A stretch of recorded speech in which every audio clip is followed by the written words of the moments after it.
मुग्धा और उसकी सास के बीच पूरा समय सास के किसी ना किसी काम को लेकर मतभेद चलते ही रहते हैं। बहू, ओ बहू, जरा चाय बना दे। मुग्धा चाय लेकर आती है। ये लीजिए, और कुछ चाहिए? अरे नहीं, बस चाय पीने का मन था। जाओ, तुम दूसरा काम करो। चाय पीने के थोड़ी देर बाद सास दोबारा मुग्धा को आवाज लगाती है। अरे बहू रे, आओ बहू, जरा हलवा तो बना दे, मीठा खाने को मन हो रहा है।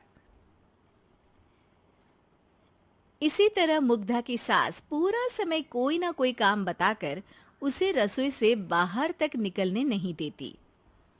कभी चाय, कभी हलवा, कभी पानी तो कभी दूध, हर समय खाने को चाहिए और उसके लिए अपने हाथ पैर बिल्कुल नहीं हिलाने। परेशान किया हुआ है इन्होंने। सास की जबरदस्ती परेशान करने की आदतों से दुखी मुग्धा एक शाम सचिन के साथ अपने कमरे में बैठी हुई बात कर रही होती है। सुनो जी, मम्मी जी की ये जानबूझकर मुझे परेशान करने की फरमाइशों से मैं बहुत फ्रस्ट्रेट हो चुकी हूँ। पूरे दिन में एक सेकंड का आराम नहीं मिलता। रसोई से बाहर कदम रखती नहीं कि बहू ये बना दे, बहुरी वो बना दे। अरे इनकी फरमाइशें चलती ही रहती है। अरे मुग्धा, माँ खाने की शौकीन है, पर उम्र हो चली है, खुद खाना नहीं बना सकती, इसलिए तुमसे बोलती है। अरे तो शौक भी उम्र देख कर रखने चाहिए ना।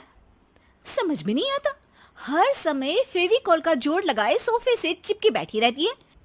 इतना सब डाइजेस्ट कैसे हो जाता है उन्हें? अरे तुम मेरी माँ से इतनी नफरत कैसे कर सकती हो? मैं उसे नफरत नहीं करती जी, बस परेशान हूँ। जहां मुग्धा अपने पति से ये सब बोल रही होती है, वहीं उसकी सास भी कमरे के बाहर दरवाजे से कान लगाए सारी बातें सुन रही होती है और अगली दोपहर रसोई में मुग्धा के पास जाती है। बहू, आज ना मेरा कुछ मसालेदार खाने का मन है। तो चाय बना दूं? मुझे बहुत पसंद है। अरे ना, ऐसा कर लिट्टी चोखा बना ले। और हाँ, जितना मसाला बातों में मिलाकर पति को सुनाती हो ना, सब्जी में भी वैसे ही डाला करो, खाना स्वादिष्ट बनेगा। सास की बात सुनकर मुग्धा हैरान रह जाती है। मतलब अब पूरा समय मुझ पर हुक्म चलाने के साथ बंद कमरे में हुई पति पत्नी की बीच की बातें भी सुनती है? अरे बात जब मेरी थी तो सुनने में क्या दिक्कत है? ये कहकर सास वहां से चली जाती है। अरे अब तो हद पार हो गई। इस तरह से तो ये मेरा जीना मुश्किल कर देंगी। मुग्धा सास की हरकतों से परेशान उसका हल सोचने लगती है और इसी तरह कुछ दिन बीत जाते हैं, जिसमें सास का जन्मदिन आता है। मुग्धा बहुत खुशी के साथ अपनी सास को एंड्रॉइड मोबाइल गिफ्ट करती है। मम्मी, आपको सबसे बात करने के लिए बहुत दिक्कत होती है ना? कभी सचिन तो कभी मुझे बोलना पड़ता है, पर इस मोबाइल से आपको कोई दिक्कत नहीं होगी। एक जगह बैठे बैठे बहुत कुछ कर सकती हैं अब आप।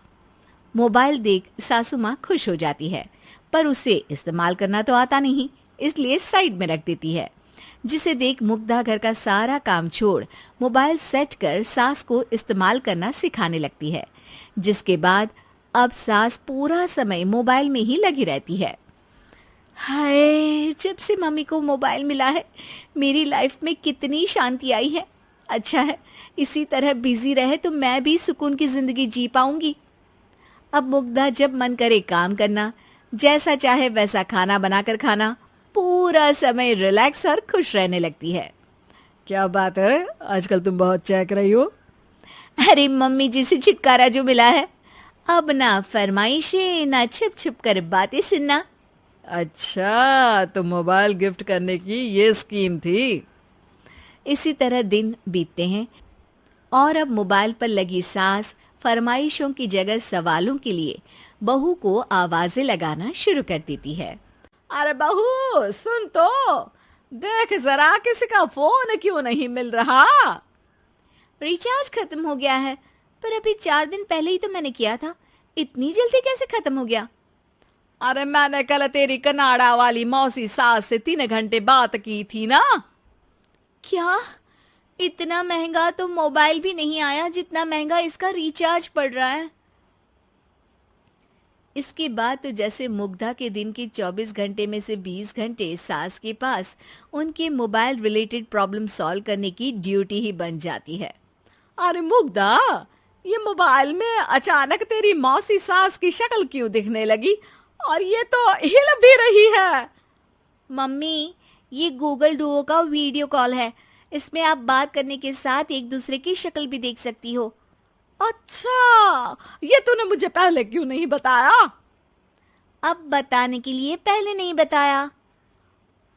इसी बीच सचिन भी वहां आ जाता है और सास अपनी वीडियो कॉल में बिजी हो जाती है। क्यों, सास बहू में क्या गपशप चल रही है?